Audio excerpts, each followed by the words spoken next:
Welcome to the 12 Days of Edition Wars. In this year's series, we will be taking a deep dive into the iconic monsters of D&D. On this, the 9th day of Edition Wars, my DM gave to me another red dragon.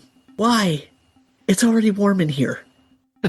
Well, having, eaten the 8 Maids of Milking, we've moved on to the 9 Ladies Dancing. And Yes, yeah. Well, folks, as you know, we split Red Dragons into 2 episodes because it's just so much material that we didn't want to extend that last episode out another 2 hours. However, we didn't quite finish our 3rd edition discussion. We did cover the 3rd edition basic dragon facts and characteristics and traits, and then we covered the Red Dragon. But we sort of ended there, and there are a few other things we want to discuss. And one of the things we want to discuss in 3rd edition is a little book called the Draconomicon. Oh, I guess I should say I'm your host, Sam Dillon, and I'm here with my other awesome host, Brandis. How are you today, sir? I'm well, thank you. Excellent. I'm excited to be covering dragons more. I mean, Yes. They get to headline the whole game. They're the only monster in the title. Right, yes, that's true, yes. Yes, it's not Dungeons and Gelatinous Cubes, or Dungeons and Owlbears, or Dungeons and Mind Flayers. It's Dungeons and Dragons. I'd consider playing at least some of those. Yes. Yes, I would play them all, probably. Let's be real. All right, sir. What do you know about the Draconomicon? So it came out in November of 2003. There's a couple of interesting bits that I'm taking from the Wikipedia entry about it. We'll call it very superficial research. And I want to say there was also a second ed book for Forgotten Realms called the Draconomicon that dealt really heavily with the lore of dragons specific to the realms, sort of a hall of fame of important dragons, role-playing advice, all of this stuff. Was that all named dragons? It included some other dragon types. It was an introduction point for Steel, Mercury, and Yellow. But what I'm getting at is just that the title of Draconomicon is going to get reused a bunch, right? So, Yes. So here it is in 1990 in second ed, November 2003 for third ed, and Mirabile Dictu, November 2008, a mere 5 years later for 4E. And there's actually 2 for 4th edition, but we'll get to that. That's right. So the Wikipedia article explains that really early on in third ed's life cycle, they knew they wanted to do something like this book. I'll just read this directly. Sure. Andy Collins talks about the beginnings of the idea for this book. Quote, I remember talking about this project as early as 2001 or so during our regular what are we going to write next meetings. At one point, it was tentatively slated as a full-blown coffee table book with only minimal game material. We eventually realized that that wasn't our strong point, but the notion that this book should be art-intensive stuck around. End quote. And they have actually gone back and done sort of a still more coffee table book situation for dragons, though that's much more recently. So that was the driving inspiration behind this book, though it's going to wind up being much more kind of game content focused. Right.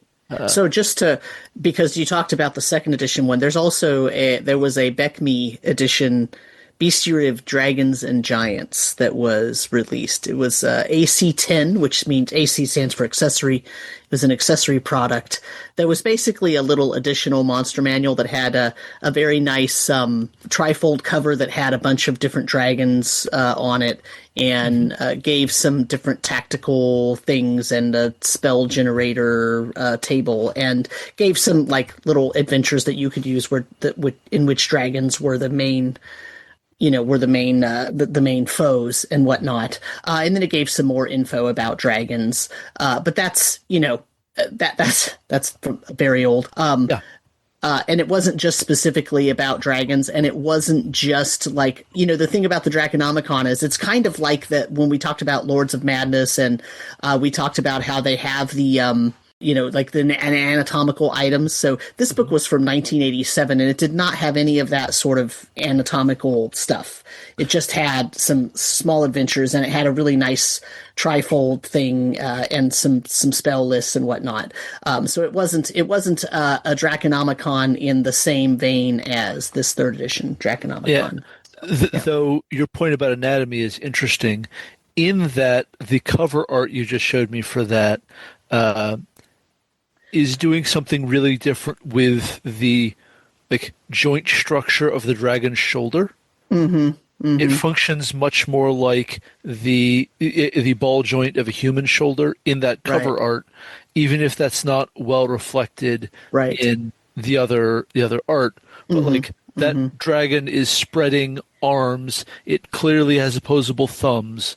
That is a very different sort of depiction and biomechanical structure that mostly isn't going to survive. Right. So the thing that we're talking about, folks, is the question is, does a dragon have 2 arms, 2 legs, a tail, and a pair of wings?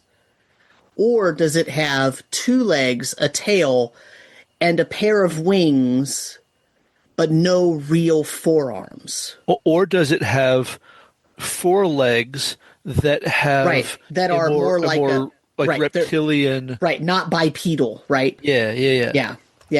So that was the other, right? So the idea is arms or no arms, and if there are they arms like the front legs of a 4-legged creature, or are they arms like a bipedal humanoid arm with the shoulder? That's right. Is the point you're getting at? Yeah. And the very next picture in that is really clearly showing no 4-leg at all, just wings. Right. Yep. Everything on this picture I would call a wyvern. More like a bat. You know how a bat has the little finger bones on like the second joint there? That's kind of what these are, right? Yeah. Whereas the more typical dragons that we talk about are dragons that have actual 4 limbs plus wings, right? In fact, if we go to the dragon description in 3.5, for example, since I happen to have this book open, it says, true dragons are winged, reptile-like creatures of ancient lineage, right? They have large size. They're among the most powerful creatures in the world. Does it mention their arms? It doesn't. But if I go to the picture... Well, right. And we know from having read a dragon entry in our lives that claw, bite. Yes. Is the routine here. That's what we do. Right. And it's not sort of wing barb. Right. It's claw. Yeah. So all of this art, all the 3.5 art, all of these unmistakably is more like a large quadruped shoulder. Right. It can bear a lot of weight. It is not a ball joint at all. Right. The place where you get the ball joint is actually where the wing arm is. Yeah. Right? That's right. And it's not clearly a ball joint because they try to make it look more like the wings of an avian. However, in order for the wings to be able to make the movements that they're making based on the placement of this shoulder joint on the dragon, it has to be a ball joint, a ball and socket joint coming, because also when you look at these wings, those are powerful muscled arms. They're not thin wings like just bones that spread out with some leathery pieces between them, more like a bat, right? They're not that. They're actually muscled arms that then have the wings sort of attached or growing off of them. So, very, very different kind of evolution there. And let's, since we're talking art, let's just go ahead and open up the 2E book and just take a look at what it shows us for the dragons.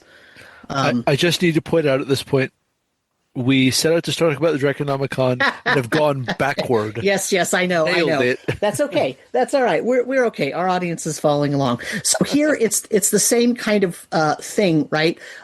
What's interesting is this image of the red dragon in the second edition monster manual. It implies a ball-like shoulder. It does. Yep. In this, so that would be different from what we had in And same with the green dragon. The green dragon definitely has a ball joint like shoulder. The blue is right on the edge. Blue is could go either way, and the black is definitely doesn't. a 4. So it was variable there. It's really interesting. And you know what I'm going to look at now, right? Presumably the white. No, I was going to look at the 1E monster manual. Oh, okay, nice. I can look at the white if you want to look at the white. Oh, go ahead. Let's take a look at dragons here. So dragons in the 1E, the art, you know what, is not, so the black definitely is more like a reptile. The blue, that's the blue. It's not really clear. It's clear, kind of, and which is interesting because it wasn't clear in the 2E, but it's totally different art. I'm not looking at the metallics. The copper, I'm not looking at the metallics. Green is kind of half and half. Red is definitely more reptilian. So it's very interesting. Let me go check out the 2E white. You just get a lot of different artists with different understanding of anatomy. Right. Yep. Exactly. Here's the white. Definitely a shoulder joint. Definitely a shoulder joint. Yep. Yeah. And then Gem Dragons. Gem Dragons, very shouldery. Very, very shouldery. Yes, definitely very shouldery. All right. So 1 and 2 are different. Obviously, the basic D&D are different. At least the Mystara-based basic D&D, which is BECME, not BX. And so let's we can keep that in mind. So the 3E definitely though is a 4-legged creature with wings. So it's a six appendages, or I guess 7 if you count the tail. And 4 of them are more like a dog's or a cat's legs, okay, for lack of a better. Because actually reptilian legs come out to the side, right? They don't actually come down like a dog or a cat, whereas these come down like a dog or a cat. Okay? So it's more like a mammalian 4-legged creature body plan. It isn't kind of squat like a crocodilian, right? Right, because those on those kinds of reptiles, they come out. The legs come out of the sides. Yep. They don't come directly down. The shoulder joint is very different, right? Whereas these are more like a cat or a dog. So back to the Draconomicon. Yeah.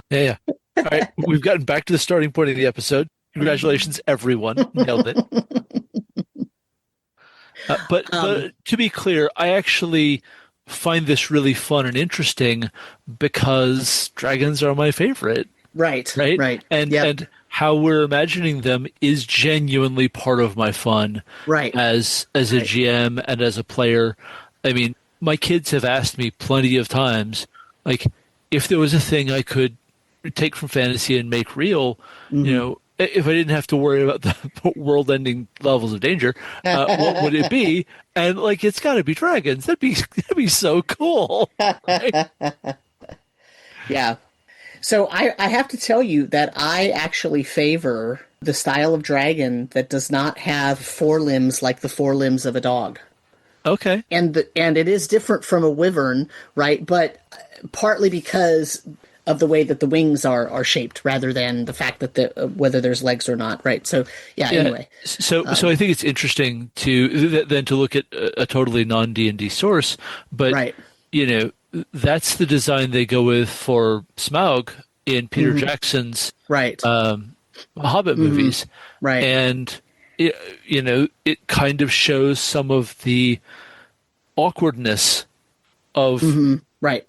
Well, sometimes the creature does have to move on 4 limbs, right, and not with wings, because Smaug is in the Lonely Mountain and can't fly. Right? There's not enough space to fly, and so he's crawling forward on essentially the wing barbs. Right. And that's the just weirdness of that is striking. Not necessarily what I fell in love with, but like. The image you have up now from the Draconomicon is really very kind of canine, right? And canine or feline. Right. Like you expect to see toe beans. Yes, right. Yes, you do expect to see toe beans. That is true. Very true. But like, I love just scanning this page lately. They really dig into the like anatomy all the way down to like the outrageous calorie demands of the draconic anatomy, Right. right? So Oh. that that's something they care enough to talk about in this text, and I think that's not something I want for every monster. The dragons get to be special, right? Yep. Like helping me believe that there are dragons in your world, and that makes even fantasy levels of sense. That's time well spent because again, I want that fantasy. It's fun in itself, in a way that I just am not as invested in for a lot of other monsters. When people think of a dragon, like, it's curious what their first exposure to a dragon was, because that's probably what they are going to think of, right? So if the first experience ever with a dragon was, for example, the movie How to Train Your Dragon, that's what that person is going to think of when they think of dragons immediately. Even if they have seen other things since then and they're thinking about a totally different type, that's going to be their first idea of a dragon, right? Yep. Certainly, the second ed monster manual was not my first encounter with dragons and images of dragons. I'm a fantasy reader and was well invested in fantasy Right. by the time I got the monster manual in '93. But at the same time, I mean, those are some of the images I poured over the most. Right. Right. But I go back to some of the Pern novels to look at some of the like structures there, and some of the choices those artists made.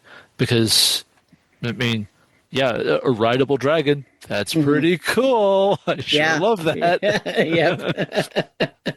Yeah.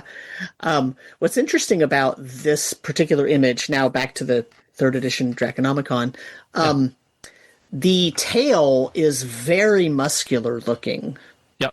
Well, so remember, tail slap is an attack Right. that is going to show up in several editions. Not only third, but is definitely present in a lot of third ed dragons. Yeah, but very like it's like this image is a like muscular but whip-like tail, right? As opposed to the 16 miles long for counterbalance. Right. Tail of the giant, enormous, like, it has to have a very large anchor where it's going to come off of the body so that it can still be moved, but also it's huge to counterbalance the weight in the front of the body. Yeah, very interesting. This is more like a cat. This is literally like a cat body, and they just put like a dragon head on it with some wings. and I definitely know people who look at sort of a more feline dragon, sort of dragon is scaly cat, right? As sort of one of their ideals. I think that the sort of significant leanness in the abdomen is a weird look to me. Yeah, but otherwise, I can get behind this. I mean, that's actually what evokes the cat part to me. That and the thin tail. Yeah, because that's how cats have a very thin middle, actually. Yeah. And they twist and turn it. And so what this implies to me, because of anatomy, for anatomical reasons, this implies that a dragon could actually do that spinny, flippy thing that cats do. Well, they need to, because like aerobatics needs the help. Yeah, of course. Yeah. So but just in terms of how interesting that they made this thing more cat-like. Yeah. And it does evoke those particular thoughts. So, yeah. And so this book, this is very much like, we talked about, when we talked about Mind Flayers, we talked about the Book of Aberrations, Lords of Madness, and how it goes through and it gives like the, physiological information and a picture and the life cycle information. And then it goes on and it talks about society and all that stuff. Well, this book does that for dragons. And throughout, it has a lot of interesting illustrations of the different dragons. It talks about different dragon sizes, different dragon kinds. And it does have, some sort of meaty, rules stuff in it. It has, advice and information about running encounters, and it has magic items related to dragons and prestige classes and yada, yada, yada. And it also has, a bunch of new monsters and whatnot. But the thing that interests me for this discussion is it has some sample dragons in it, and advice about how to customize them. But I wanted to look at the sample red dragons that it provides to us, if that's okay with you. Yeah. So it gives us 12. That's how meaty this book is, because this is just the red dragons, and it gives sample black, sample blue, sample brass, sample bronze, right? So a whole bunch of different, there's more. I just didn't name them all, right? So there are 12 sample red dragons here because they wanted to do one at each age category. Right. Okay. And these are named dragons at different ages, right? So, for example, the wormling red dragon that they describe, its name is Scorch. Okay. The very young red dragon, its name is Raise, with 2 A's. Oh, it's so edgy. I know. It's really, that one. He's going cigarette and a black jacket. Yeah. My man's going through a phase. Okay. The young red dragon is Phylocypiron. I don't know how to pronounce that. So it really looks like they're like combining Pyron with something kind of Finnish. Yeah, Phylocy. I don't. It does definitely have pyro in it. Yeah. At the end there, but I don't know what the Phylocy means. I mean, I don't speak Finnish, so yeah. It just has that kind of look to me. Right. Yeah. So Scorch is a wormling. It's a CR4 dragon. Yeah. Raise is a very young one. So it is a CR5. Phylocypiron is CR7. It's a young red dragon. Califra, Calfyra is a juvenile red dragon, and CR10. Drakenflagrion is a young adult, which is CR13. Calm down, dragon, obviously naming yourself. Calm down. When it gets to be an elder, you're going to be in trouble. Right. The adult is Melni Irkumalkrikon. Okay, this is the point. I need to say something about this name. Yes. All right. I'm running a lot of dragon plot in Orakesh right now, which means I have to say the dragon names that my dumbass made up a lot. Don't pick this one. You will be here all day. All right? Yeah. So that one's an adult. Melnir Kumalkrekon. I'd say that fast 12 times, and I don't really know where the emphasis goes in that name. That's a mess. I don't know. I mean, I'm sure she's great, but probably yes. So that's CR15. Ooh, that's a nice piece of art there. That's really slick. It shows the scales, shows the difference in scales in the different parts of the body, but it also shows the different sort of scale of dragons: medium, large, huge, gargantuan. Yeah. Really cool. It shows wing movement and flight. That's a really nice. Oh, I really like that. Yeah, that's really cool. And then there is Valinor Torklax, a mature adult red dragon, CR18. Oh. You will hate yourself by the end of the session. I know. Then there's Svensorgavirish, an old red dragon, CR20. I like that one. Yeah, sounds Scottish. He gets a pass. Lives in the Scottish Highlands. His name is Sven. Okay, yeah, he's from Norway. No. He maybe transplanted because he couldn't get good territory. He lives in Scotland, but he's from Norway. There you go, Sam. Let me explain how Vikings do. Yes, that is true. Then there's a very old red dragon, Uravile Tornotak. He is buddy. he's from Siberia. Sure. I can't argue with that one. 21.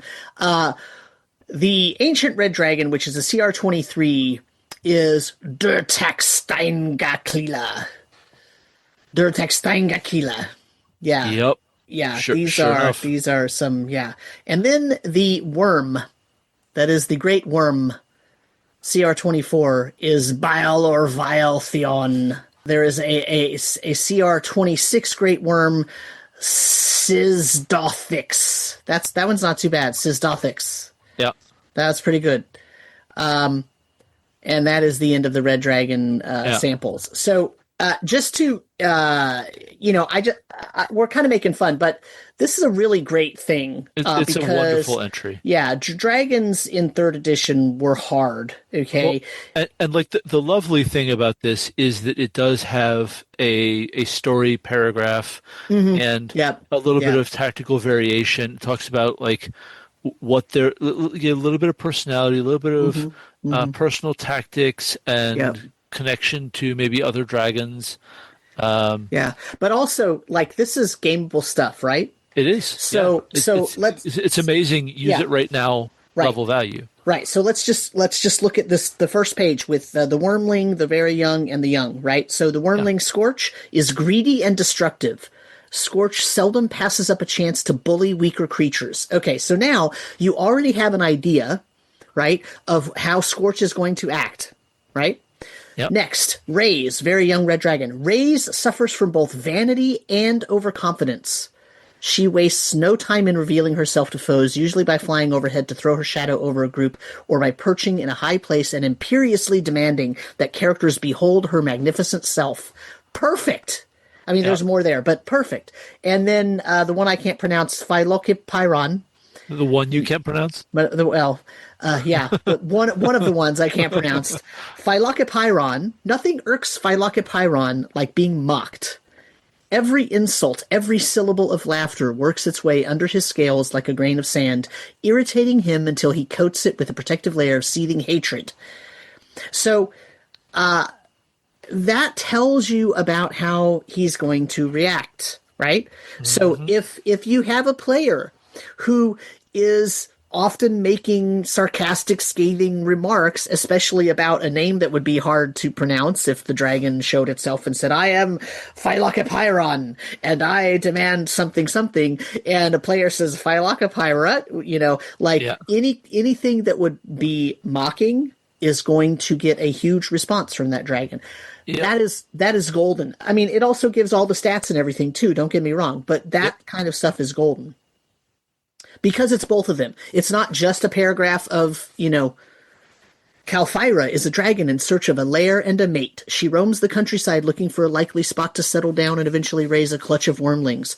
Relatively personable for a red dragon, she often stops to talk to travelers or other creatures who might be able to help her. Okay, there's a quest! There is a freaking quest right there. And not one that you maybe want to do, but one that you might get pressed into. That's right. Right? I mean, at CR10, I mean, I guess we're doing this quest, guys. So we have two options. We can't beat a CR10 yet, so yeah, good game. Yeah. The other thing that's good about this is it shows, because a lot of times if you have these entries about dragons, but you only get like these. Oh well, when they turn this age, you change their stats to this, and when they turn this age old, you turn their stats to this, right? Or then they age up to this, you turn their stats to that. This actual set of 12 entries is a really great way of showing how dragons can be different. Yes, because they're at different ages, they have different stats, but they also can be different because of their circumstance and where they live and what they're doing. And that's a really great example to give people who might love dragons but not really know anything more than the basic monster manual info. So here, I just want to point out and make sure our listeners have it in mind that James Wyatt is one of the people who worked on this book. Mm-hmm. We'll come back to this point in a couple of editions. Yes. Mm-hmm. But like you've said the great thing about this. I do think this also shows us, without a lot of ambiguity, why both fourth and fifth wanted to boil down the age categories. Mm-hmm. Right? Yeah. Like 4 age categories, 5 at the absolute outside is enough. Right. Like 12 is just sort of an overcommitment. You would get more mileage out of, like, okay, we move some things up and down, so we have two at this age category and two at this age category to emphasize difference, right? Right.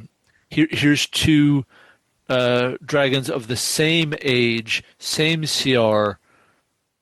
Here's how their stat blocks and personalities can really be different. I Right. think you could get a long way with that. Yep. Right. Yep. And so that's something we're going to see in Fizbons. Nice, nice. So that's third edition. There's a lot more to be said. There are probably a dozen Dragon magazine articles about dragons, Dragon and Dungeon magazine actually about dragons and whatnot. We're not going to go over any of those. We would have to, we could probably do a whole 12 days about dragons actually. Oh yeah. So we're Not a gonna, question. we're not gonna we're gonna basically move on to fourth edition from here. But I really love this book. I'm not a third edition player. I'm not I'm not a super duper in love with third edition.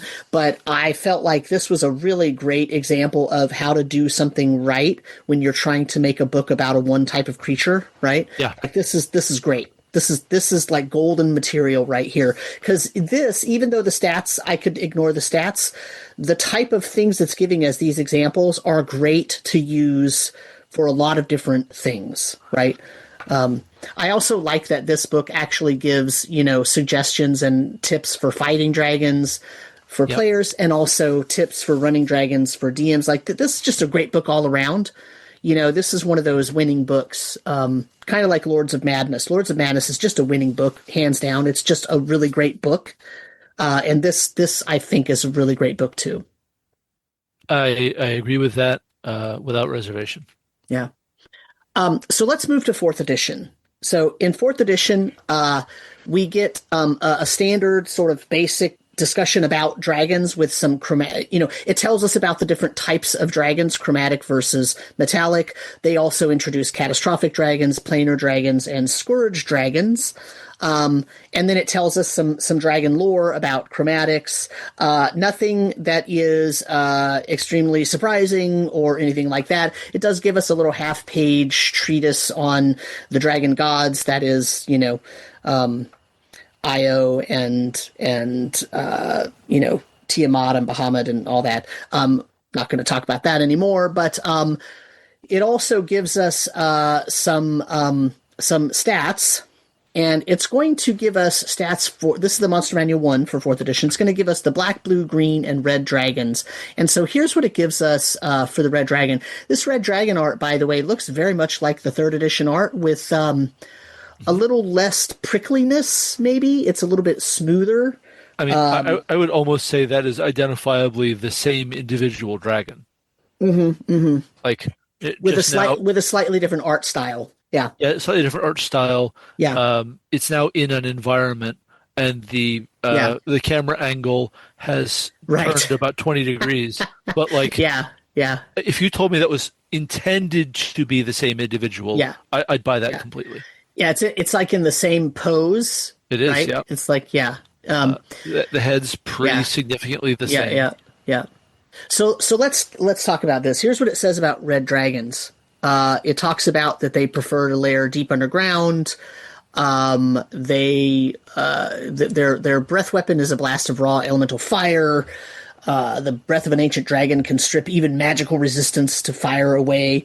It gives us stats for a young red dragon, which is a level 7 solo soldier, an adult red dragon, which is a level 15 solo soldier, an elder red dragon, which is a level 22 solo soldier, and an ancient red dragon, which is a level 30 solo soldier, which is just about as high as you can go. Yep. 4E stops at level 30. Yep, stops at level 30 for creatures. Mobs. And I mean, I was talking about this in a previous episode. If you're not familiar with 4E, Soldier is one of the just most brutal enemy types to run into. Yeah. And then Solo is the modifier that tells you it's intended to be the encounter for the whole party. Right. And, I mean, it identifies as a whole problem. Yeah, but look at what it does, though, too. It also gives us encounter groups, a level 18 encounter, 1 adult red dragon, which is a level 15 solo, plus a Githyanki Gish and 2 Githyanki Mind Slicers. I mean, that's a really good encounter. That is That's gonna be a rough encounter. that's gonna That be is, yeah. yeah. But like what I love about that is like that is leaning so hard into D&D lore, right? Yep. Yep, Yep. red dragons you get Yankee, job done. Yep. Yep. And what it says, it tells you the encounter groups. It doesn't just say, here's what they are. It says, red dragons often forge alliances with Githyanki, period. So Yep, you should not be surprised to yep. find an adult red dragon and some Githyanki. So yeah, really, really great. So let's look at these stats. I don't want to necessarily go through each of these in high specifics, but let's look at, say, a couple of them, right? Yeah. The young has, it's a level 7 solo soldier. It has 332 hit points, 25 AC. Remember, in 4th edition, the numbers get real, real high.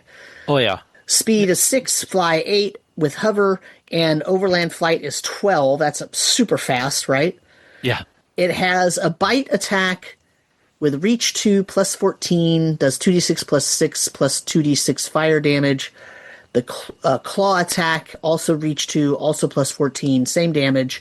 So claw bite there would be, it's the same thing. By the way, this thing has 2 action points because it's a solo, Yep. so it can add things. And it's got a flat +5 to all of its saving throws. Mm-hmm. Right. So Yep. that means that your controller is going to have a much harder time debuffing it. It's going to purge conditions a lot faster if it's affected by them at all. So that's a big deal.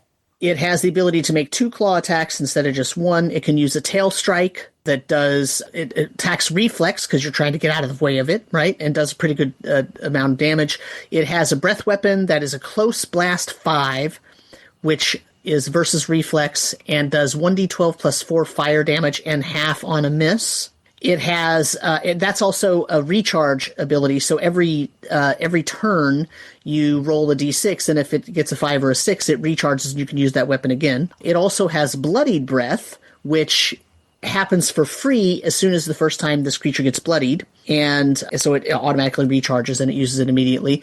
And then it has frightful presence, which is a fear effect, which is a close burst 5. It targets all enemies, no allies, and it's a +12 versus will. The target is stunned until the end of the dragon's next turn, and it has an after effect in which the target takes a -2 penalty to attack rolls. Okay, so not only does it stun you, it makes you worse at attacking it afterwards, unless you save. Yep. So that's the lowest level. Yeah. That's a level 7. That's a very potent creature. That is a very potent creature. But you can look at a lot of the design of this and see, the exact problems they're trying to solve. There's problems that D&D's been struggling with in all kinds of different ways, going all the way back.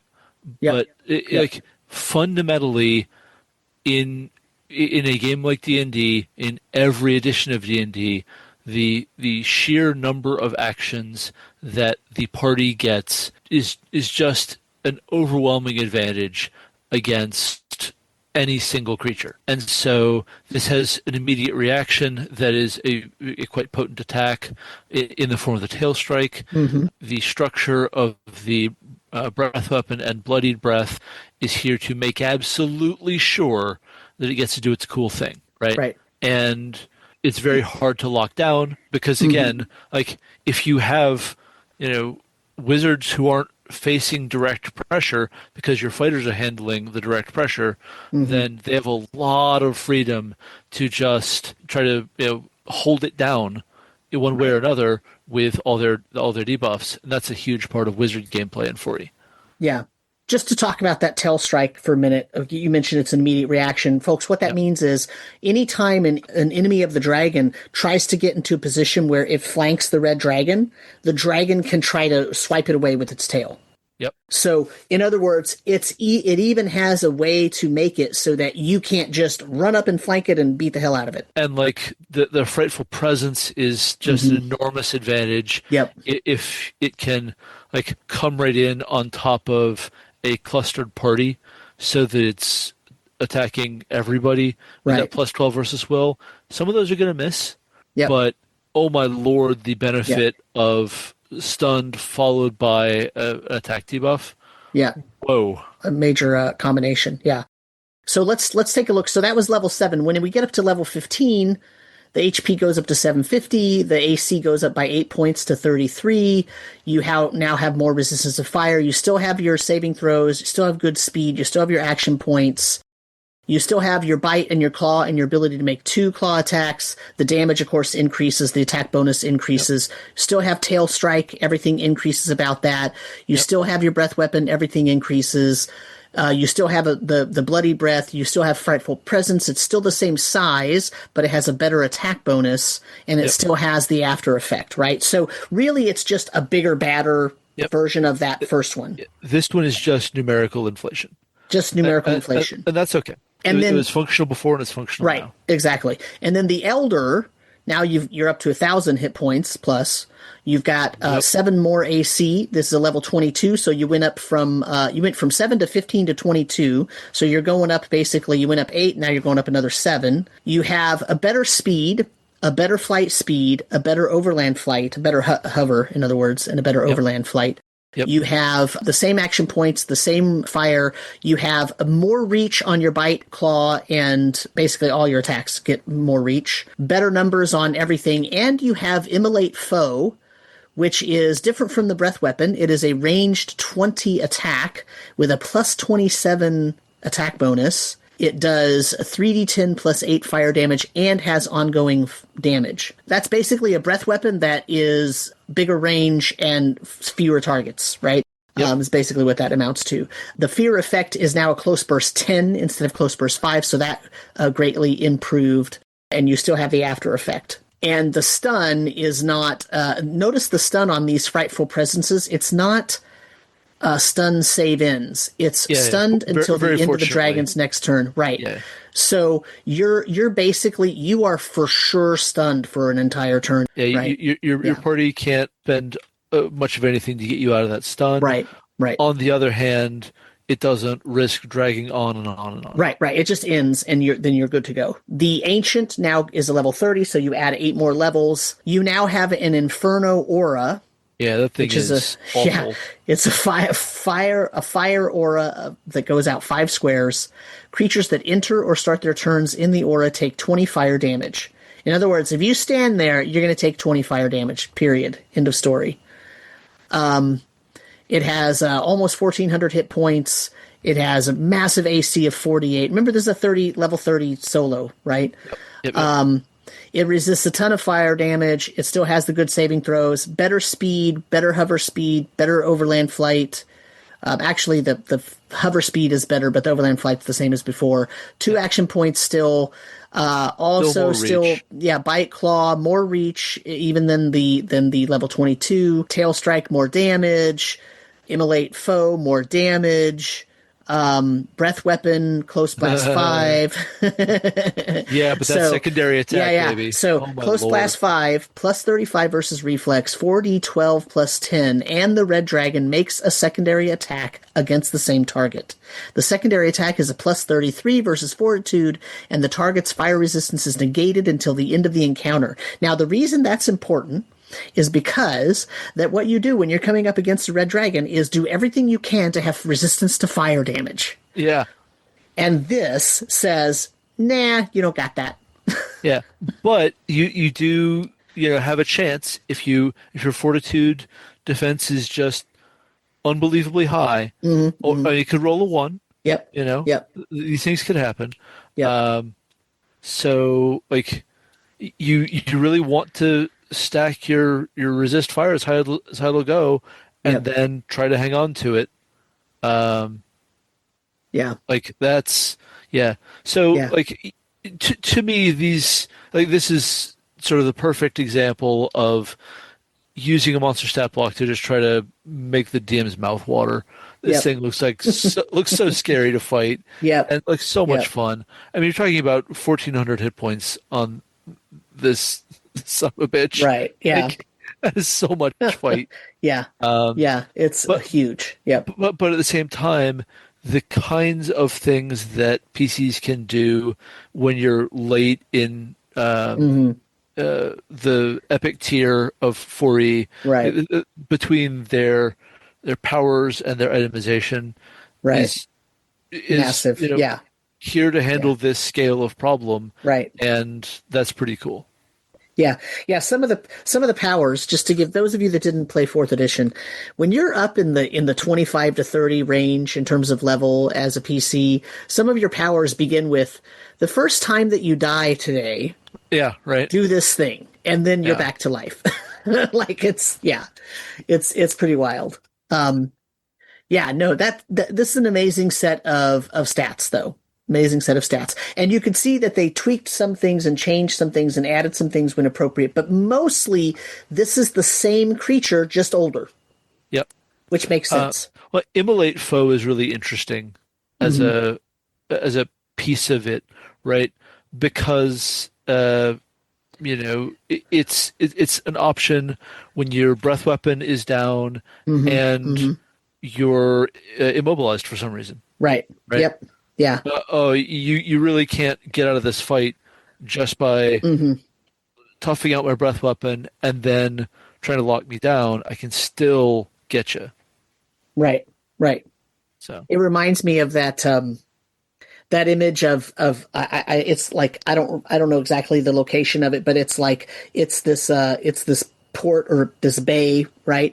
And there's like 6 lightning bolts going into the ground, and it's like 6 fish in particular, right. It's Yeah, like yeah. that, right? Except this is the red dragon, that PC in particular, right? That's right. Yeah. So that's the Monster Manual 1. And then 4th edition produced a Draconomicon. And so let's take a look at the Draconomicon. This book has very similar type of layout to the 3rd edition, although it's not as packed full of stuff. Although it does cover the physiology, has an image of dragons. It actually has 2 or 3 images of dragons, and it talks about the different joints and different internal organs and the different bone structure. So a couple of those are yeah. interesting because they are splitting that difference and combining both kind of okay, I move like a quadruped, very erect neck, so my center of gravity is over my my legs for very clear reasons, but also enormously long, very heavy tail. Right. Yeah. And the heavy tail is the thing that's interesting about these pictures because that's a difference from 3rd edition, a very distinct difference. It seems to me that they're positioning the center of gravity maybe over the back hips. Yeah. Yeah, because that's where the majority of the wing weight's going to be because of the way they have the arm arched back. Yeah. Yeah. So I just would have loved to have, like, I'd love to see an artist's notes about how they thought through all of this. Yep. Yeah, so there's an internal organ image, and then there's a muscular image, and then there's a skeleton image. It's very interesting the way that they decided to do it. And I like that, of course, as a biologist. This kind of stuff always makes me, The text they're going through here is also good fantasy fodder because they're talking about, well, dragon bone isn't sort of ordinary osseous tissue or whatever. Right. Oh, I remember one thing I wanted to say about the 4E Monster Manual, and this is me kind of pointing forward to a conversation we're going to have about the 5E Monster Manual. Do you see what's missing? And that's a ridiculous question, so I'll go ahead and say what I'm getting at. There's no wormlings. There's no wormlings in the 4E Monster Manual. Well, right. In the Monster Manual 1, there is not a wormling. You're correct. And I am on record as not actually wanting wormling stats most of the time. Certainly not as something statted for PCs to fight, because even like Red Dragon wormlings, that's a guilt fight, not a fun fight. No, thank you. Right. So there are actually wormlings in 4E. So we'll get to that. But yeah, so one thing that it talks about in here that it presents, a dragon's heart is the source of its dragon's power. The huge 4-chambered organ pumps strongly enough to send blood flowing throughout the enormous beast. Legend has it that if a dragon's heart could be filled with granite, the strength of the heart's constriction would crush the stone to powder. Is that like that in 3rd edition as well? Did that come from 3rd edition? No, I think that's new text. Okay. Yeah. At least I don't remember seeing it before this. I think it's cool. The fundamentum that does come from the third ed Okay. Draconomicon. Okay. I caught sight of that as we were going, Mm-hmm. and so that is like I think they're referencing their own writing, once Right. thought to be the source of a dragon's breath weapon, Mm-hmm. and Right. like now they're acknowledging they're kind of tweaking some canon. Yeah. Interesting. So it goes through, it talks about society, their language, their religion, their psychology, et cetera, et cetera. Same as the other Draconomicon did. And then it has chromatic dragons in detail. So let's look at the red dragons that it presents to us. It gives us a more lore, more descriptive text, some optional rules. It gives us 4 sizes of dragons, red dragons specifically, medium, large, huge, and gargantuan. Talks about their layers and terrain and their life cycle specifically. And I swear to God, I'm seeing a dragon dating app where you open with ASW, age, sex, wingspan. yes. Yeah. Seeking other. Yeah. Mm-hmm. Yeah. I mean, this is D&D. There's Yeah. all Of kinds course. of Yes. stuff. Yeah. No, of course. Of course. Half dragons are going to make themselves. That's right. The thing that's funny about this is that it gives this whole thing. It's like, oh, chromatic dragons in detail, but then it doesn't give any stats. Right. It isn't in that section. It isn't about stats. It's not about stats. Very much like life cycle, layers Right. and terrain. Yep. More Like the more only physical stats, detail. the only stats are literally in that dragons by size table because it gives you the size, the tail length, the body length, standing width, maximum height, wingspan, minimum height, wingspan. Like it does all that, right? Yeah, they really want to give you every number you could possibly want for describing this bad boy at the table, and I'm into it. Like in a recent session of my game, they ran into a black dragon. I described it from wingspan to wingspan, reaching between the peaks of the mountains of the valley they were in. Yeah, yeah. So the shadow covered everything, and that I felt was good fun and very effective. Yeah, that's cool. So, as I said, they don't give the stats. They don't give the stats in that section, right? Yeah. Then there is another chapter, DM's Guide to Dragons, right? And then it has some advice on making encounters, some adventure hooks, some campaign frameworks, right? Artifacts and rituals, and some famous dragons even, right? It talks about the Dragonlance famous dragons are Albino, Ember, Chrysanth, Malastrix, right? Greyhawk dragons, Aulicus, Brazelmal, Calcrix, Farcloon, Nightscale, Forgotten Realms dragons, Dargothoth, so you see, Hondrar, yes. So you see, Sam, Greyhawk is mainly about chromatic dragons. Yes, totally. Yes, but mainly, yes. We're going to have to end this episode now, folks. I'm sorry. We have to... Sam is going to come kill me. But notice the names. Okay, the names in Dragonlance: Albino, Ember, Chrysanth, Malastrix, right? The names in Greyhawk: Aulicus, Brazelmal, Calcrix, Farcloon, Nightscale. Here's the names in the Forgotten Realms. Oh, yeah. Dargothoth, Hundarul, Murnaugoth, Olothontor, Voragamanthar. Yep. Right. So that is extremely Ed Greenwood. Yes. Yes. And then we get Dragon Layers. And the Dragon Layers section of this book is where you're going to get new stats, and it talks about features, and then it gives you some example layers, basically. It gives you a little map, it gives you some information about it, gives you what creatures would be met there, right? So it's actually, it's a little encounter book. When you get down to the bottom of that, there is a chromatic dragon section, and now it talks to you about the different dragons that we haven't already had in 4th edition, like the brown dragon. Gives you some art for that. This art, by the way, of the brown dragon is very evocative of the second ed cover. The second ed cover and the Rules Cyclopedia cover. Yeah, that's right. That's really nice. It's a very homage image of a brown dragon chasing after a person on a horse. I actually really like that. Yeah, it's really nice. I really appreciate that. And then you get down to chromatic wormlings. So, you mentioned there were no wormlings. Well, here they are. And here are the red dragon wormling. The red dragon wormling is a level 5 elite soldier. It has 134 hit points, 23 AC. So if you'll recall, that's about a few less than the level 7 had. It only has one action point instead of two. It's not a solo, it's an elite, okay? Yep. Which is why it only has one action point. It still has a good couple saving throw bonus of +2. It has tail strike, it has a breath weapon, it has 2 claw attacks, and that's pretty much it. The breath weapon, by the way, is not a recharge. It's just you have it and then it recharges automatically when you're bloodied, but you only get it twice during an encounter, period. That's fine. Well, yeah, which is fine for a wormling. And that's kind of it. So, as you said, like, oh, well, that it didn't present wormlings. Well, it did here. It waited until here to do that. And it gives you a little tiny bit of lore about the wormlings and whatnot. And then it also has sections, on planar dragons, undead dragons, draconic zombies, skeletal dragons, vampiric dragons, and then other creatures that are related to dragons like Abishai, draconic parasites, dragonborn, dragonspawn, drakes, kobolds, etc., including squamous thing,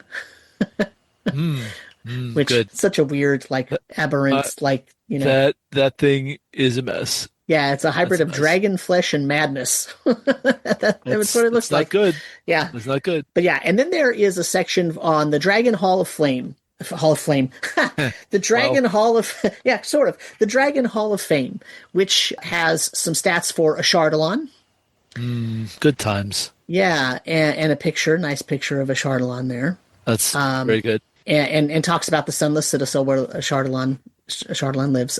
Cyan Bloodbane gives you stats for that, that was the Dragonlance major villain. And then it gives stats for Dragotha, of course, ancient Dracolich Dragotha. Gives stats for Gulgal. It gives stats for Nephromandius.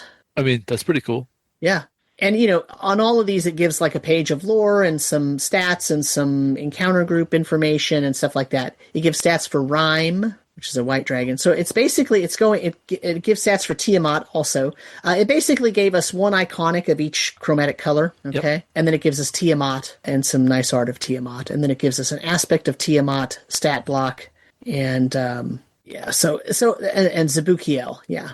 I knew there was another one. I was like, wait, is there one more? Zabukiel is a specifically Narathi dragon because it's about Arcosia and Baal Turoth. I have a real soft spot for the story of Arcosia and Baal Turoth. Yeah. Yeah. So that's what you get. And then it talks about templates and whatnot. And then it has a section on alternative powers. And the alternative red dragon powers. It says red dragons are magnificent creatures of incredible power and ferocity, the undisputed masters of dragonkind. These alternative powers reinforce their arrogance and might.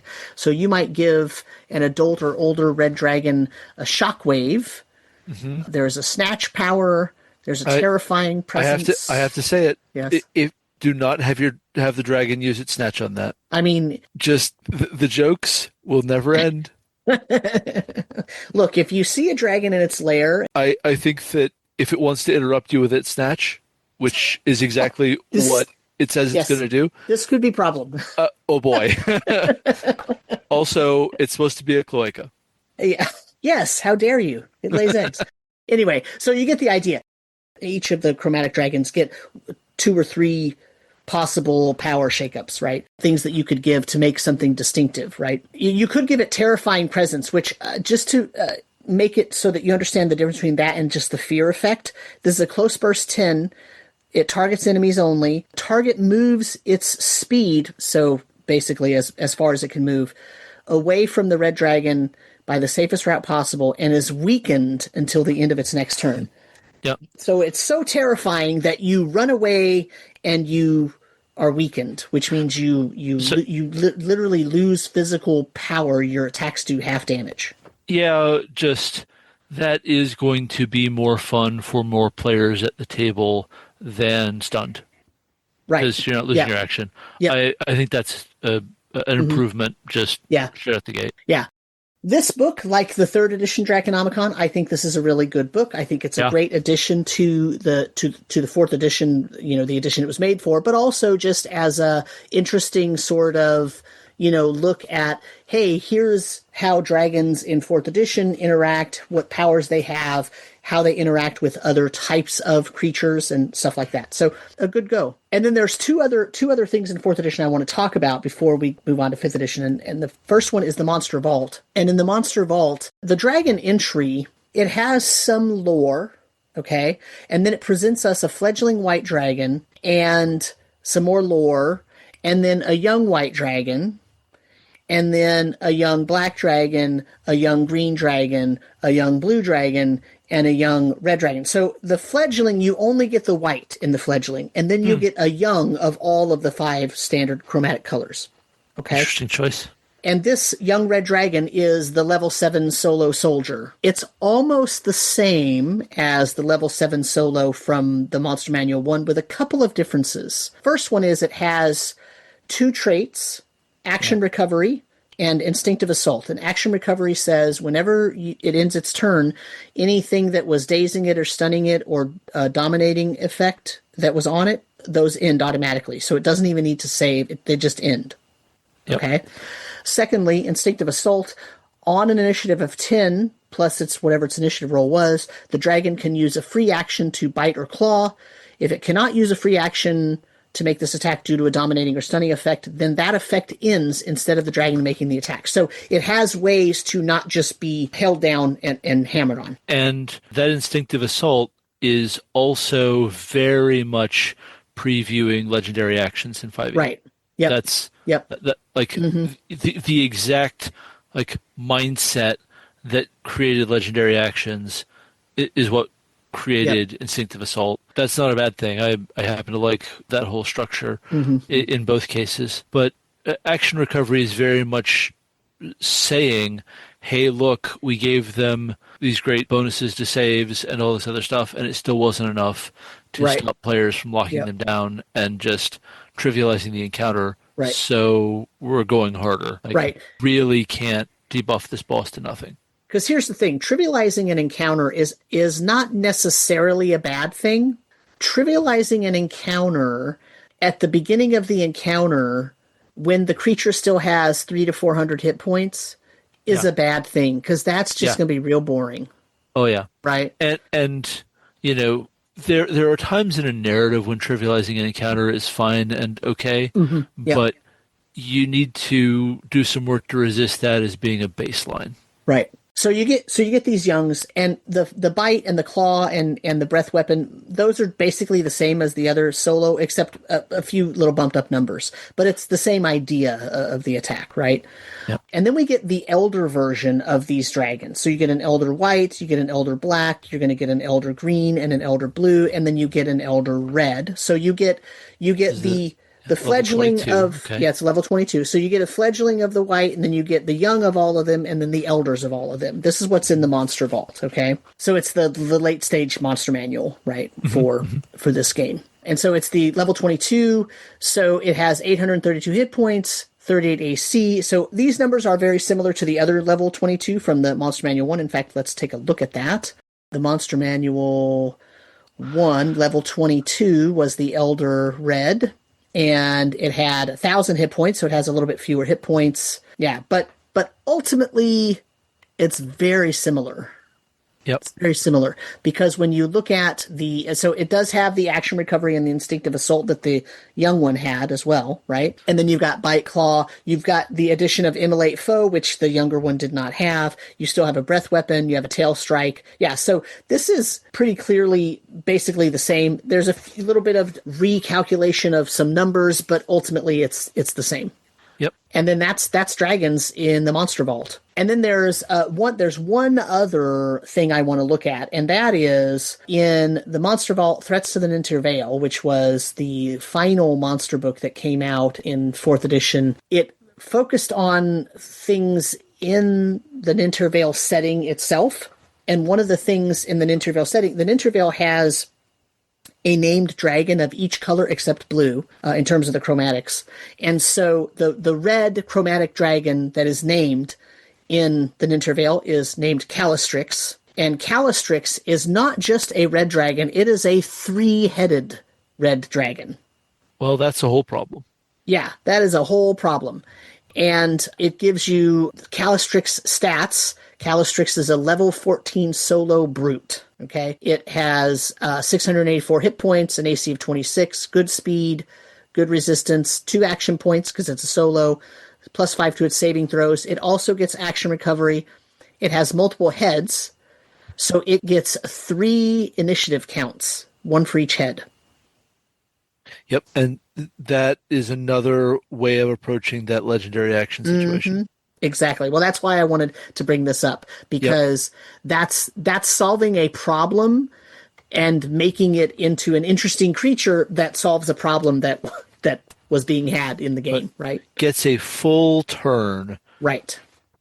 3 times per round. Right.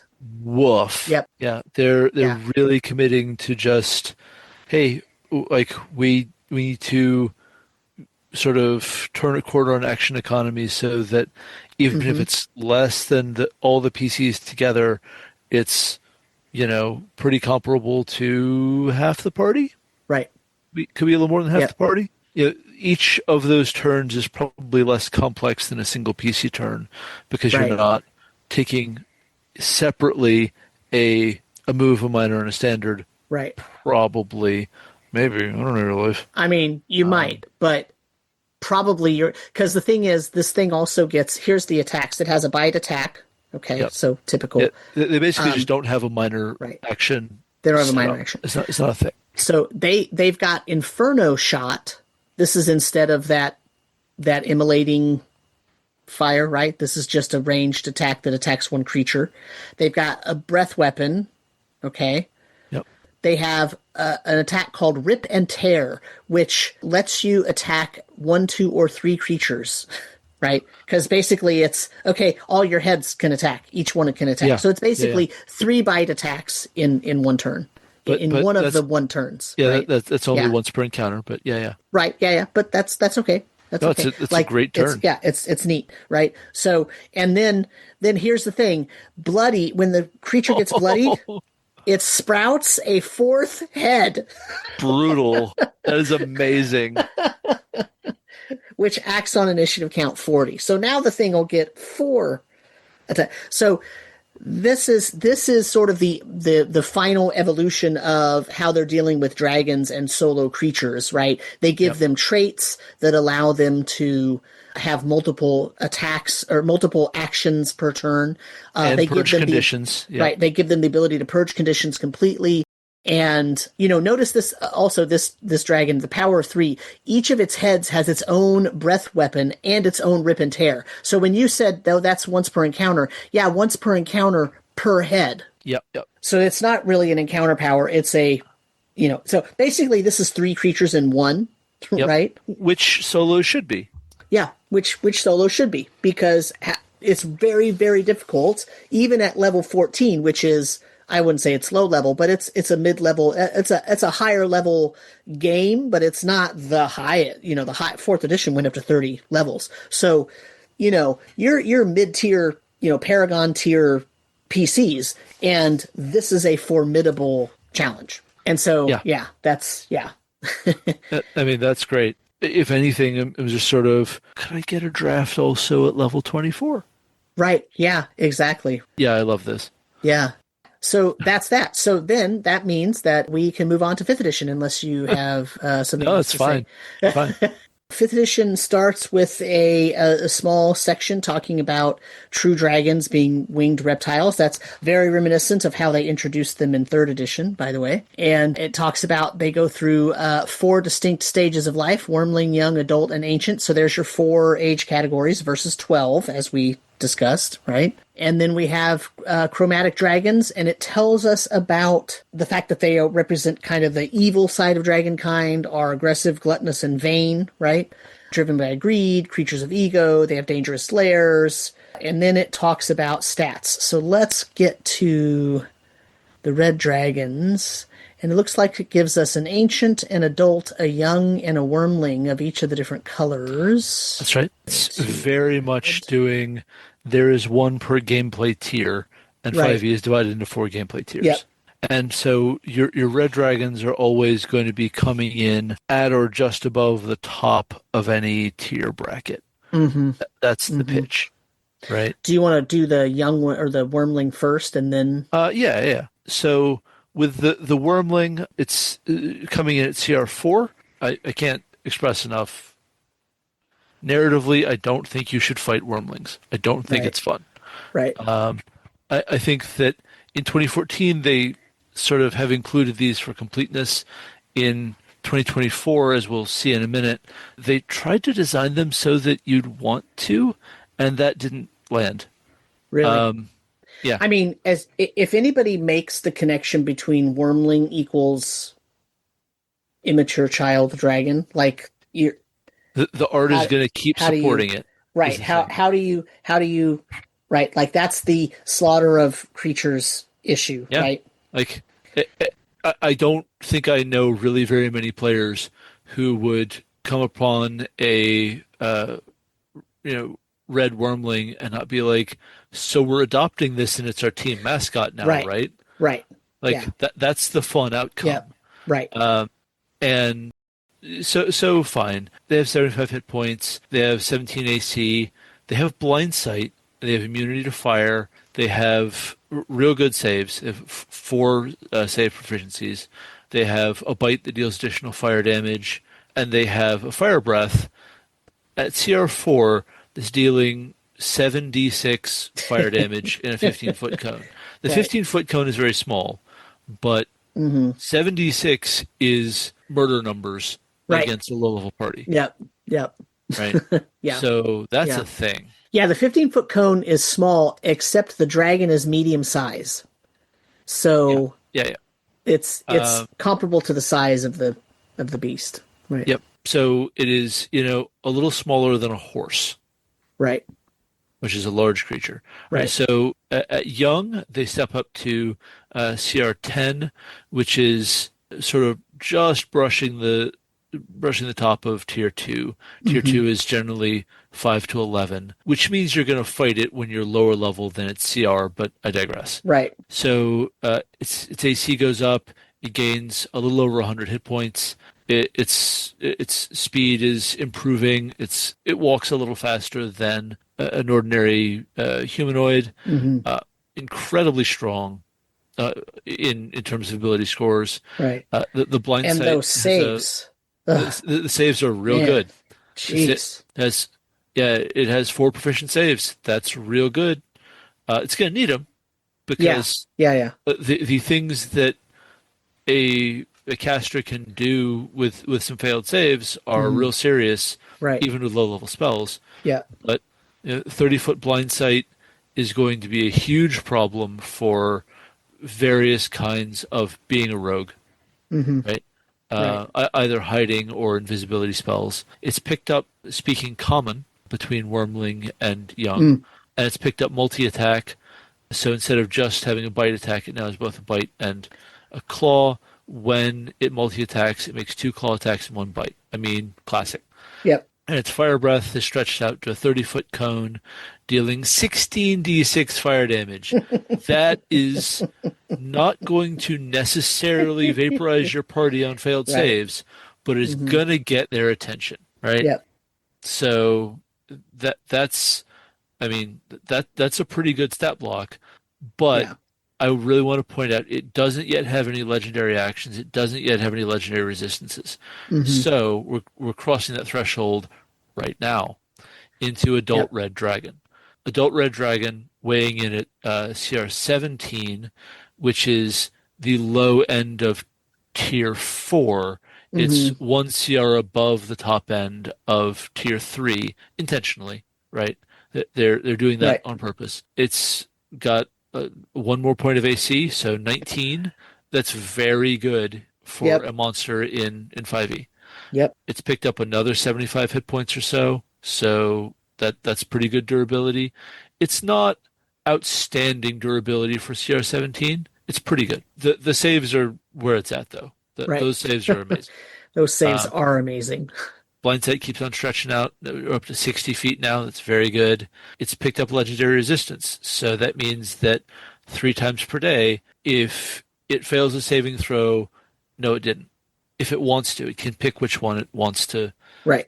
not fail, and that's so that some of those lockdown spells, or effects like a monk's stunning strike or whatever you got, no thank you. Yep. And I'm going to go ahead and say, like, the thing that we learned over the course of 5e is, I mean, that helps, but it's not enough. Right. There is no enough when the monk is as incentivized as they are to save all of their key or Right. whatever for stunning, because stunning is so overwhelmingly bad for the dragon. Right. And like that's just a universal thing. They have made some attempts to solve that, but I think that saying they have solved it is maybe overgenerous. At least the stunning strike specifically can't be spammed with every attack. It's once per round now. Right. And it does something to the target if they succeed their save, instead of being just a total loss of the key point. Right. They've been renamed from key points, but stick with me on this. They were key points in 2014. The key points in 2014. Yeah. So at adult, they now have frightful presence. The dragon fear is making itself known. Mm-hmm. And the fire breath is packed on a few more points of damage, not a lot more points of damage. Here's the thing about like what legendary actions do. They take the damage budget for that creature for its CR and spread it out over the course of the whole round instead of concentrating it. So, it's picked up 7 challenge levels, but its single attack, single fire breath damage is not wildly greater. It is instead just making more attacks. Like the tail attack is a legendary action. There's a wing attack legendary action. So it's just doing more sustained damage over the course of the round. And that does get into some really interesting counterplay where now the PCs have really good reasons to avoid ending their turn next to the dragon. Right. Or to like use Thunder Wave or something to push the dragon off of them if they can get out of its range by any means. That's a really big area of tactical play that can be a lot of fun. So I do enjoy that about sort of what legendary actions do to the game. Yeah. So just folks, legendary actions, they get 3 legendary actions, okay, in an encounter, right? They can take one action at a time, and it has to be at the end of another creature's turn, not in its own turn. So it's not taken during its own turn. It has its turn, and then PCs go, right? And then after one of the PCs finishes its turn, I said 3 per encounter, right? I mean 3 per round. So the PC takes its turn, and then the dragon can do a wing attack, which costs 2 of those legendary actions. Here's a wing attack. The dragon beats its wings to attack the characters, right? Each creature within 10 feet of the dragon has to succeed on a DC 22 dexterity save. That is a huge dexterity save, okay? If they fail, they take 2d6 plus 8 bludgeoning damage, and they get knocked prone, and then the dragon can fly half its speed away. Yep. And its flight speed is 80. Now, one of the things that sort of, again, we learned over the course of the edition about legendary actions is that the DM at the table needing to decide, yes, this is worth spending 2 of the legendary actions on, never quite feels great. Right. But that's okay. Yeah. Now, the fact that that's an AoE does mean it's a really good legendary action. It's a really good. That wing attack is a really good legendary action. Yes. Yeah. Because there are some frankly weak legendary actions. There are. Right. I mean, the tail attack is only okay, if we're being honest. Yeah. Yep. It's only okay. But you could do it 3 times. So, okay, so ready for the Ancient? Yep. So the Ancient Red Dragon, it's at challenge rating 24. That's not the highest that 5e is willing to go, though it's, very respectable. Very respectable. It's higher level than any PC can be. Right. if you're going to sort of compare them that way. The AC has gone up to 22, so it's among the best ACs of any monster in the game. Right. Yep. I don't think any monster stat block goes more than maybe 2 AC points higher than that in Hmm. any official product. That's really high. 546 hit points. Now we're talking. Right. Yep. That's some hit points, kids. The saves are the saves. They're still amazing. Right. So here we just see more damage escalation. Hmm. There's nothing new compared to the adult. There's just 7 more challenge rating levels of damage and hit points and armor, and now we're talking. This is where it's at, right? The area of its wing attack effect has expanded. Its reach has stretched out on all these attacks. Like, this is a big deal. Its fire breath is up to 26d6 damage, average of 91 fire damage. Right. I don't care who you are, that gets your attention. Yep. And that's a recharge effect, by the way. Yeah. Yeah. So again, you roll a 5 or 6, and you could use it again the next round. Yep. That is a massive amount of damage. Yep. And it would be a lot of fun at some point to really dig into all the stuff they tried to do to make boss fights feel like boss fights. You know, starting with this as 2014's baseline, but that's another day. Yeah. So that gets us through Red Dragons in the 2014 Monster Manual. So there's just one stat block we need to care about from this book in Fizban's Treasury of Dragons. And the reason I brought up James Wyatt working on the third ed Draconomicon is that this was one of the first things he worked on after coming back to D&D side after a long stint on Magic side. Right. So I absolutely love Fizbons. I think it's one of the best things they released in all of 2014 to 2024. Okay. It is an amazing book. So what they've done with the stat block called the Chromatic Great Worm is they've provided a capstone for there's the Great Worm of essentially all the types, right? So you sort of pick your energy type, and you can use those saves. My goodness. yeah. It's through the roof. Yeah. So this is as awful as your life gets. Right. This is a challenge rating 27. There are things north of this, but not many. It notably doesn't go up in AC or hit points. It has actually slightly fewer hit points, I believe. But it has a ton of speed. Like you said, amazing saves. You know, it has its damage immunity to its energy type. Fine, whatever. Right. Condition immunity, charmed, frightened, and poisoned. True sight, 120 feet. That's a big deal. Yeah. So all illusion attempts to mess around with it or whatever, forget about it. Using darkness, forget about it. Not happening. Yep. Then you have this is continuing to advance their attempts at boss fight design. So I'm going to get into some of that. Right. Okay. So I'm going to skip Chromatic Awakening and come back to it because that's the crux of the point I want to make. So Legendary Resistance, there's 4 of them. Go to hell. 4 Legendary Resistances. Doesn't require food or drink, it gets called out here because it's a true force of nature now. Like cosmic scale force of nature.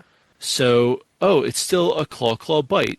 It's just that these are now doing a lot more damage. And the claws grapple for free. Nice. What in some editions we call improved grab. It still has a tail attack, 20-foot reach on that. Not a joke.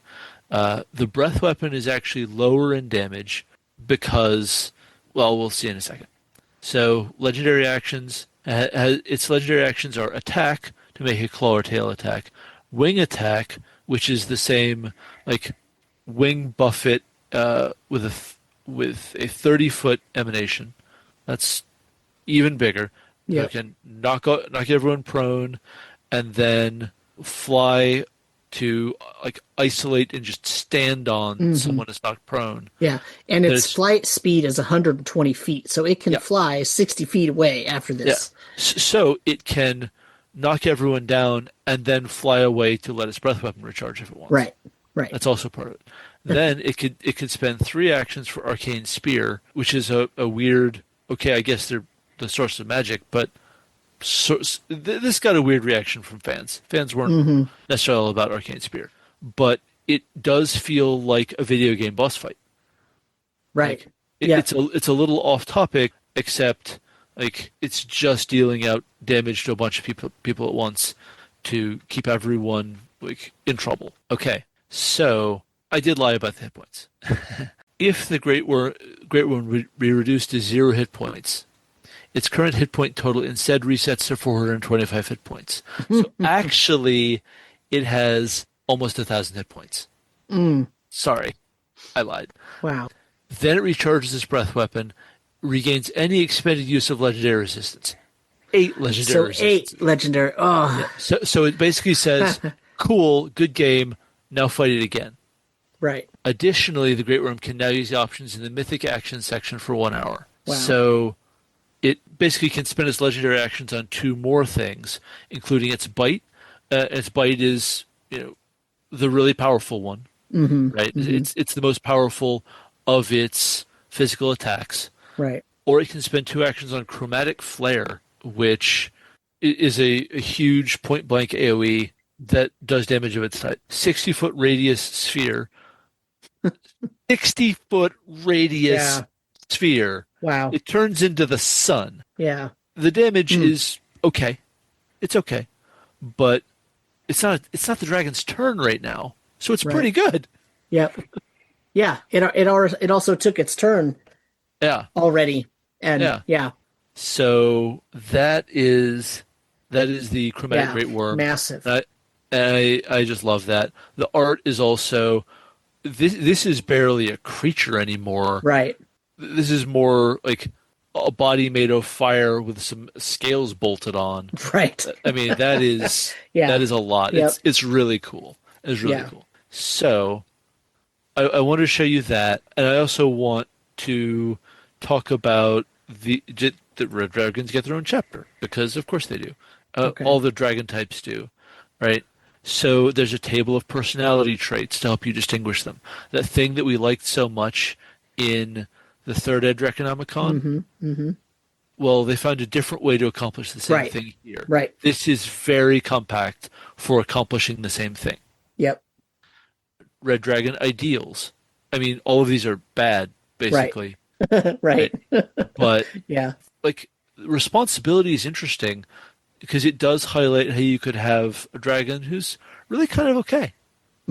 He's a red dragon. He's maybe one of the greedy type. But he's kind of okay.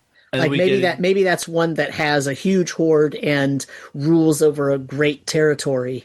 Yeah. And it wants to protect its territory. It has a responsibility to the things in its territory. Okay, so something we didn't really hammer on in talking about 4th edition or 5th edition dragon stats, I'm going to talk about now. Yep. That they cut spellcasting. Right. Dragons used to have a lot of spellcasting all throughout 2nd and 3rd. They're very serious spellcasters. So this is. I mean, even that... from the earliest days, remember some of them had a percentage chance they could cast and speak and all that. So yeah. So that gets brought back here with some optional spellcasting for young, adult, and ancient. And then you have a table of adventure hooks. These are all great. I love this. This is my deal.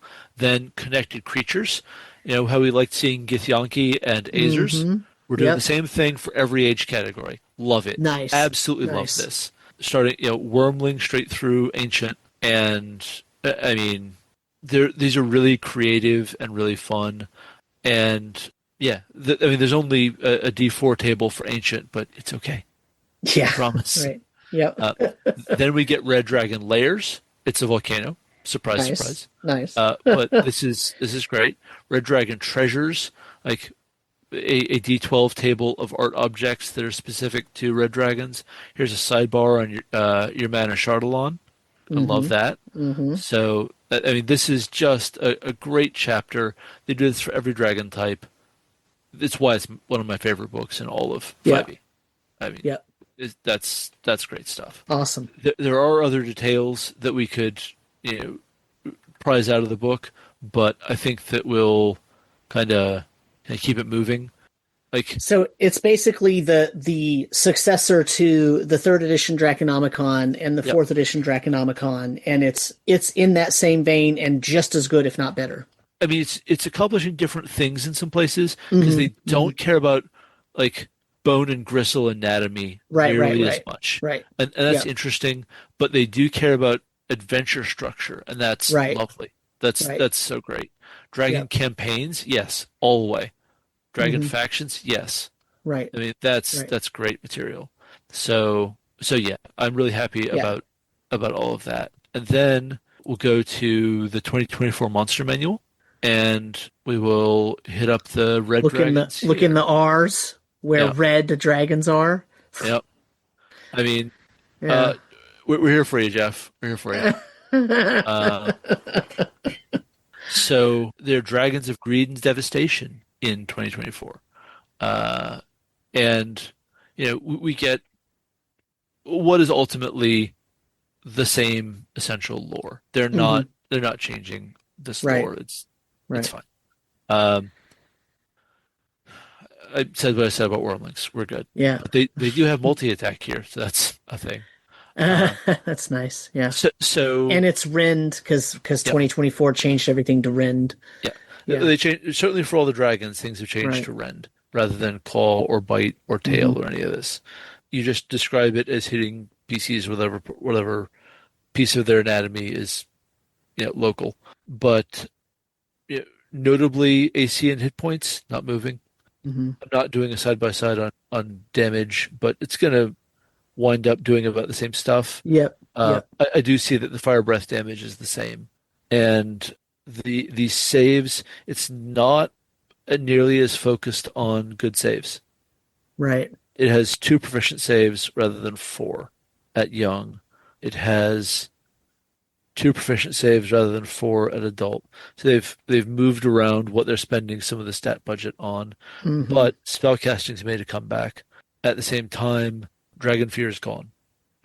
And if you've been listening to our Monster Manual series, you know that I'm not with them on getting rid of Dragon Fear. I think Dragon Fear is something that's been an essential part of dragon design Hmm. for the whole run, and it's a weird time to get rid of it. So that's me on Frightful Presence and the absence thereof. I'm not sure I like these legendary actions as much.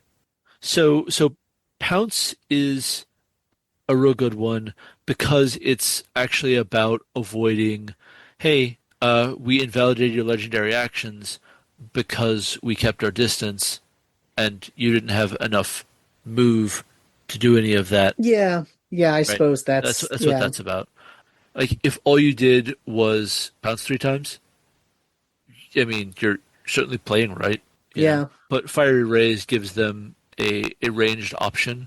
If, for example, there's a PC who's found some way to be hard to get to, the Scorching Ray is not elevated, right? It's only Right. the second level spell slot version, but fine, I guess. And then Yeah. That's why I say that's a bit underwhelming for it me, it, but yeah, it's it okay. is. It's okay. It is. I mean, it's CR17. It's getting to do that maybe a lot. Hmm. It does sort of say, look, if the PCs seem like they can be softened up with Scorching Ray, I guess that's what happens to them. Right. Yeah. Whatever. Right. Yeah, This yeah. dragon can afford to keep its distance, maybe, if the PCs aren't aggressive with spells and ranged weapons of their own. Right. It can cast Fireball. That Fireball is, insignificant compared to the power of this Death Star. Uh, I mean, Right. so, Yeah. so it's averaging 28 damage in a 20-foot radius. Hmm. That's cute. My Hmm. Fire Breath averages 59 damage and Right. go to hell. Yeah. Yeah. So like the Fireball is really there for just having more range than the fire breath. Right. If the PCs are somehow managing to like kite the dragon, or if there's just a really long encounter range for some reason, then you do Yeah. that. So that's just the adult. Then the ancient is again pretty comparable. AC hit points. Um, it is Oof, that in 90-foot cone, though. Whew. yeah, the 90-foot cone is a big deal. Um, and the 91 damage is a lot. Yeah. Um, but the combat dynamic is the same as the adult. Things are just amped up a little bit. The Right. fiery rays is now the level 3 scorching ray. Mm-hmm. Um, and it can replace one of its attacks with a scorching ray. So it could be casting scorching ray once on its turn and once off its turn. So okay, that's starting to get somewhere maybe. Yeah. So if you had a dragon who was peppering you with fireballs and scorching rays, and you were trying to just figure out how to get it to engage uh, on the ground. If for some reason you are fighting a CR-24 monster and can't put everyone in the air, I mean, Yeah. you hecked up, but Right. Yeah, that's yeah. your call. Yeah. Yeah. Something went wrong. Yeah. But yeah. Um, Funny. so this is and also they have 3 legendary actions, or 4 if you're encountering them in their lair. We could do a whole segment on the shift away from layer actions Mm-hmm. to layer as something more like folded into the stat block itself Right. Right. between 2014 and 2024. But that is a thing that is evident here. And Yep. so, I mean, this is currently sort of the big kahuna of red dragons between the ancient red here and the chromatic great worm of Fizbones. Yeah. That was really good. That chromatic great worm was. Yeah, yeah. They don't get more hit Wow. points. Well, I lied. Yeah. I mean, here's a difficult question, but final thoughts on Red Dragons? There's sort of this is sort of the thing where D&D in the SRD doesn't get to label them as product identity because they do want people to be able to use them in adventures, Mm-hmm. but there's probably no single monster that is more readily identifiable with D&D than the Red Dragon. Right. And that's why we chose it, right? Yep. It's as classic as it goes. We could talk about some of the changes they've made in the look in 2024. They did try to reimagine look here, but Mm-hmm. this episode is already a little on the long side. So Yeah. I would just encourage people to sort of check out some of the 2014 and 2024 art. They get to hire some of the greatest artists now working. So yeah, it's all amazing. Come Yeah. on, the scale they're showing on the ancient red dragon Yeah. That's is amazing. indeed that. Yeah, yeah. The Yeah. wings stretch between mountains. This Yep. thing is big, guys. Right. Yeah, your sword is adorable. I don't know what you thought that was going to do. Yeah. It's a toothpick. Yeah. I don't know what Um, sword you're talking about. That is a toothpick. so, I mean, this is certainly just a monster that, like, if the red dragon isn't a great showdown, something is fundamentally missing about the edition, Right. right? They like this is a benchmark for a whole edition of D&D to me. Mm-hmm. And in fairness, they keep trying, right? Right. And they do make good fights out of them for what each Mm-hmm. edition for where each edition Right. is in its design. And that's Yeah, pretty because great.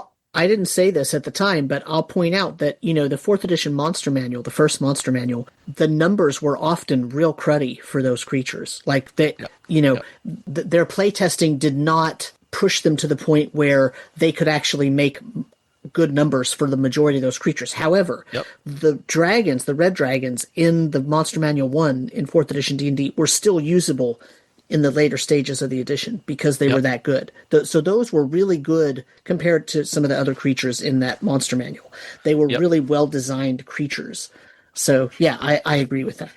But no, that pretty much wraps me up on Red Dragons. How about you, Sam?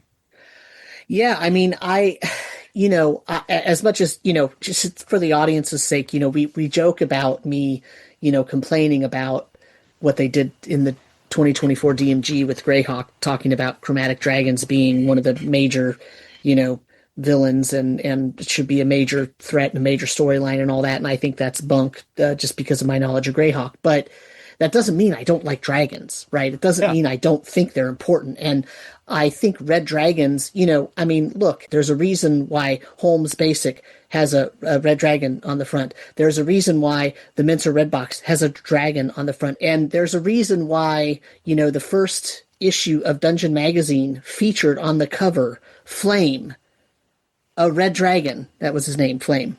Okay? Mm-hmm. There's a reason for that. And the reason is red dragons are badass. Yep. And they should be massive threats, right? And the reason, partially for a lot of us, goes back to Smaug.